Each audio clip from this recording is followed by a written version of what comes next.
Salut à tous, c'est Joris, j'espère que vous allez bien. On se retrouve pour une nouvelle vidéo. Alors on va faire le point sur ce qui est en train de se passer sur le Bitcoin, puisque c'est complètement dingue. Alors pour ceux qui ont suivi, je pense que voilà, vous êtes au courant, les dernières heures et les dernières journées sur le marché crypto ont été très mouvementées, mais à la baisse. Mais ce qui est en train de se passer là, c'est complètement fou, puisqu'on est en train de repartir, mais vraiment dans le sens inverse, mais vraiment d'une manière très forte. Vous le voyez à l'écran, Bitcoin est à 23 500 $. Depuis le point bas de vendredi, donc 10 mars, qui était à 19 500 $, et ben, je vais vous montrer tout de suite. On a donc fait une hausse de plus 20% actuellement. Et la journée n'est pas terminée.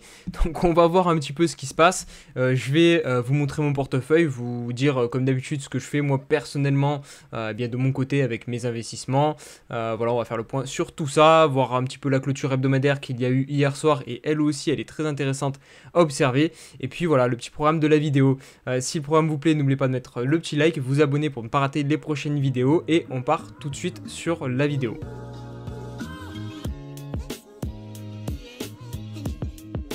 Allez, pas de chichi, on va commencer directement par l'hebdomadaire parce que je pense que c'est le signal le plus boule qu'on aura dans cette vidéo, enfin que j'ai à vous montrer dans cette vidéo. C'est ce qui s'est passé hier soir, puisque la clôture c'est dimanche soir à 1h du matin pour ceux qui sont en France, en heure française. Du coup, regardez, on a clôturé à 22 147 $. Vraiment, il nous a fait une remontée exceptionnelle où on a pris plusieurs pourcents en quelques heures et du coup, on est venu préserver ce niveau, donc les 0,382 de Fibonacci du retracement de l'entièreté du mouvement qui commençait à 15 500 jusqu'à 25 000. Donc là, c'était 38%. Et surtout, on a tenu ce bas ici, où on avait posé une clôture à 21 700 $. Et si vous prenez la vidéo d'analyse de lundi dernier, je vous disais le niveau, enfin le plus proche, le plus important en hebdomadaire, c'est les 21 500 $.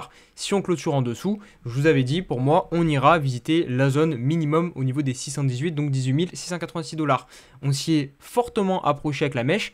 On ne l'a pas touché. Ça aussi, je vous l'avais dit, il y a aussi un monde où justement, je trouve que beaucoup de personnes attendent, et moi le premier, pour recharger, donc de recharger dans cette zone, donc c'est-à-dire sur la zone du W Weekly, sur la zone de rechargement, là où se trouve le 118, et je vous avais dit, du coup, il y a un monde où justement, on va pas donner l'opportunité à ces personnes de rentrer, et on va s'arrêter juste avant. Et l'autre scénario, c'était bien évidemment, on vient là-dedans, on laisse les gens accumuler, et finalement, on va plus bas pour les faire sortir, pour les faire paniquer. Donc voilà, et là du coup on semble se diriger plutôt vers l'option numéro 1 où on laisse pas les gens rentrer et on repart directement. Clairement la clôture là elle est extrêmement boule. Et pour moi, malgré tout le FUD, je pense que je vais en parler un peu plus tard. On va se réserver une petite partie de la vidéo pour parler de l'USDC et des faillites bancaires aux États-Unis. On va en parler un petit peu, plus quand je regarderai l'indice du dollar et le SP500. Mais pour l'instant, on reste sur Bitcoin. Mais du coup, oui, pour moi, là, selon le graphique, on doit aller chercher un nouveau plus haut. En tout cas, il n'y a rien de bearish. Et ça, c'est plutôt bullish ce qu'on a fait avec donc cette clôture au-dessus des 21 500. Maintenant, pour recadrer tout ça, quels sont les niveaux maintenant à surveiller? Franchement, c'est toujours les mêmes. On peut peut-être affiner un peu plus en se disant que voilà, si on revient à clôturer sous la bougie d'hier soir, donc celle à 22 100 $, ça sera pas très bullish. Je vois pas pourquoi maintenant on reviendrait dans cette zone, parce que là, pour le coup, si on revient dans cette zone, ça n'a pas vraiment de sens, parce que là, on a liquidé toutes les personnes qui étaient en long, qui auraient pu mettre les stop loss sous les bottoms daily, hebdomadaires. Vous voyez, là, il y avait un petit bottom, là, pareil. Là, on les a tous sortis. Donc vraiment, il n'y a aucun intérêt à ce qu'on vienne maintenant retourner dans cette zone. Donc si on retourne dans cette zone, pour moi, ce coup-ci, vraiment, on aura de grosses probabilités de venir chercher les 618 et la zone qui est beaucoup plus basse.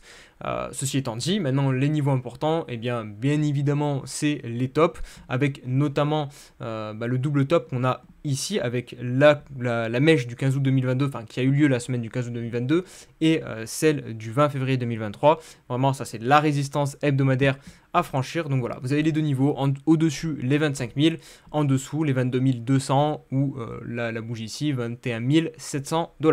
Ça c'est vraiment pour les deux niveaux les plus importants sur l'hebdomadaire. Au niveau de mon portefeuille, j'en suis à 14 132 €. Alors je sais plus exactement à combien j'étais au moment du crash quand Bitcoin était à 19 500, mais j'ai fait pas mal de réajustements, notamment avec mes stablecoins, parce que pour ceux qui étaient présents sur le dernier live ou qui ont regardé la rediff, voilà, moi j'étais beaucoup exposé à l'USDC et du coup j'ai vendu mes USDC pour les convertir en USDT et en LUSD, mais aussi en DAI. Du coup le DAI j'ai dû de nouveau le reconvertir, donc j'ai pris en gros des pertes sur mes stablecoins parce que j'ai pas vendu quand l'USDC USDC valait 1 dollar égale, enfin 1 USDC égale 1 dollar. Donc j'ai pris des pertes au niveau de mes stablecoins, donc je pense que j'ai dû perdre environ 500 euros. Voilà. Certains trouveront ça ridicule, certains comprendront. Je sais qu'il y a beaucoup de personnes qui postent, parce que là l'USDC globalement je crois était en train de repeg, hein, parce qu'il y a eu des bonnes nouvelles qui sont tombées. Voilà, là sur Gemini il a repeg. Du coup, il y en a qui vont fanfaronner, bien évidemment, voilà, c'était sûr, l'USDC c'est pas comme l'UST, patati patata, mais la vérité c'est que, moi personnellement, au moment T, à l'instant T, on n'en savait rien, et dans tous les cas, il y a toujours un risque. Là, ok, ça semble bien terminé, mais moi, j'étais pas prêt à perdre l'intégralité de mes stablecoins, à cause de l'USDC, si vraiment on avait un problème, et oui, il peut y avoir un problème. Clairement, du coup voilà, j'ai préféré prendre ma perte et me rassurer, même d'un point de vue émotionnel. Voilà, moi personnellement je suis partisan de l'école que à partir du moment où vos émotions vous ne pouvez pas les contrôler, franchement moi j'aurais eu du mal à voir, imaginons que l'USDC serait tombé de moins 50%, me retrouver de 5000 dollars du USDC à 2500, franchement j'aurais très très mal vécu et j'aurais certainement craqué et j'aurais vendu à 2500. Du coup c'est pas du tout ce que je veux faire, donc j'anticipe et je prends ma perte et voilà, basta, je passe à autre chose. Voilà, ça c'est ma façon d'investir et de raisonner, on va dire. Mais il n'y a pas que des mauvaises nouvelles, puisque j'ai quand même dans mon malheur converti, et ça faisait partie de mon plan, 1000 euros d'USDC. Alors du coup ça représentait plus que 930 USD, alors je dis euros mais c'est 1000 dollars, hein. Des fois j'inverse entre les devises, mais du coup oui, avec les problèmes de dépeg et tout, finalement ça représentait 930, donc j'ai acheté 930 dollars de Bitcoin. Ça c'était samedi je crois, et du coup je les ai envoyés sur ma ledger, et là je suis plutôt content avec ce qui est en train de se passer avec le pump du Bitcoin. J'avais, pour ceux qui ont suivi mon plan, enfin qui ont suivi mes dernières vidéos d'analyse, je vous avais dit que l'endroit où je voulais racheter du Bitcoin c'était les 618, j'avais 500 dollars d'ordre d'achat positionné ici, ils y sont toujours, ils n'ont pas été fil, mais du coup j'ai quand même renforcé au final avec 1000 dollars, enfin 930 au-dessus, très légèrement au-dessus donc de la zone. Donc bon, je suis plutôt content parce que au moins j'ai pu profiter du scénario, donc comme je vous ai expliqué au début de la vidéo, où on ne vient pas justement permettre aux personnes qui attendent de rentrer ici de rentrer, et on repart sans eux. Du coup moi je fais partie des chanceux qui ont pu se positionner ici. Et voilà, donc ça c'était pour la partie sur mon portefeuille. Je pense que j'ai pas plus de choses à rajouter. Maintenant au niveau de ma partie trading, j'ai pas pu trop trader ces derniers temps, j'ai été pas mal pris dans ma vie perso, hein.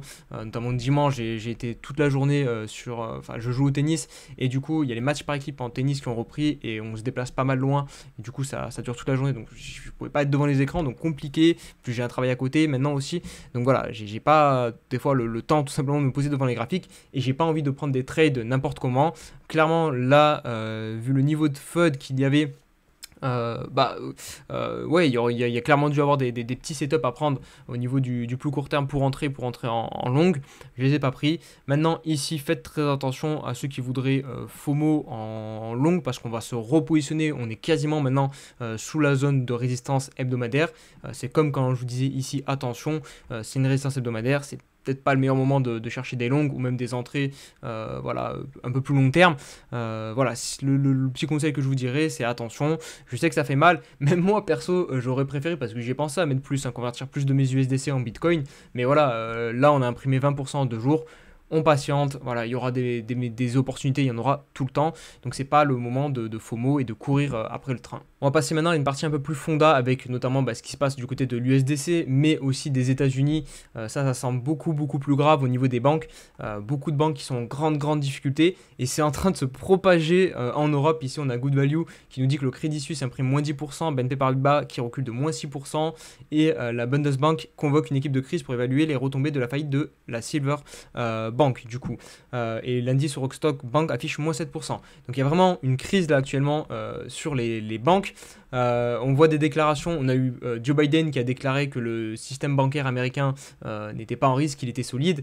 On a pareil du côté de Bruno Le Maire, mais ce qui est drôle, c'est que Good Value nous fait traduction, le système français ne fait pas exception, le risque de contagion est réel. Parce que voilà, on a l'habitude, de toute façon, les politiciens ou les personnes qui ont l'influence, elles vont pas vous dire oui, c'est la merde, parce que ce que ça entraînerait, c'est forcément un bank run, les gens iraient retirer leur liquidité et ça aiderait pas du tout à remettre le navire à flot en gros.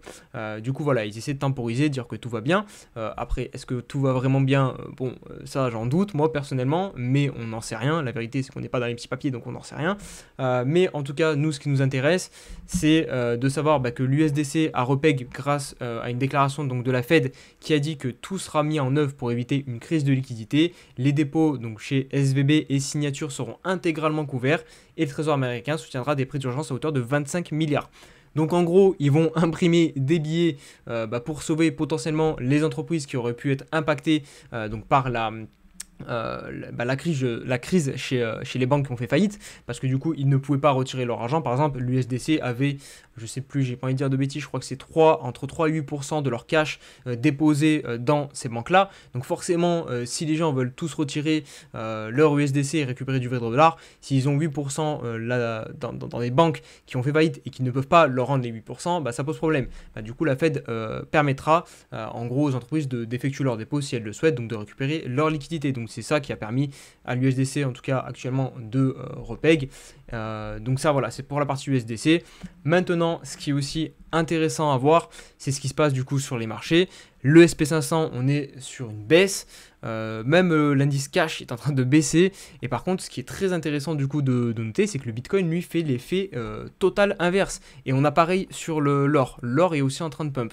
Alors je vais vous le retrouver ici. Regardez, on a un gros pump sur l'or. Donc là, vraiment, on a l'impression que enfin le Bitcoin sert de réserve de valeur. En soi, il a été créé pour ce genre d'événement. Et ça fait plaisir, honnêtement, ça fait plaisir. Maintenant, je vous ai dit, attention de ne pas FOMO. Voilà, il y a encore des grosses annonces économiques. Demain, il y a l'inflation aux États-Unis. Je crois qu'il y a Joe Biden qui doit encore s'exprimer dans l'après-midi là. Donc, il peut y avoir des retournements de situation, mais pour l'instant, ce qu'on constate sur les graphiques et sur les prix, c'est que des gens semblent se réfugier sur Bitcoin, sur l'or, et ça fait plaisir puisque, comme je vous l'ai dit, le Bitcoin a quand même été conçu pour ce genre de crise. Bref, voilà les amis, je vais pas être plus long pour cette vidéo, c'est vraiment une vidéo update, vraiment à chaud, hein, j'ai vraiment pas beaucoup préparé, je suis sorti du boulot, je vous ai tourné la vidéo comme ça, voilà, vous voyez mon portefeuille, vous voyez où j'en suis, vous voyez les actions que j'entreprends, j'ai essayé de vous résumer un petit peu la situation, voilà, si j'ai fait quelques petites imperfections, n'hésitez pas à me corriger en commentaire, à donner des précisions à la communauté, si certains ont des questions, on essaye de se répondre en commentaire. Et puis j'essaierai de vous faire un live dans la semaine, histoire qu'on puisse papoter de manière plus posée. Voilà, pareil, si vous avez des questions comme ça, on y répondra plus tranquillement. Mais vous le voyez, vraiment, là on est à flux tendu, il y a de la grosse actualité, ça bouge énormément. Et du coup, c'est forcément compliqué de tout suivre. Donc voilà les amis, si la vidéo vous a aidé quand même, un petit like, vous abonner pour le prochain live qui arrive bientôt. Et je vous dis à très vite. Allez, ciao ciao.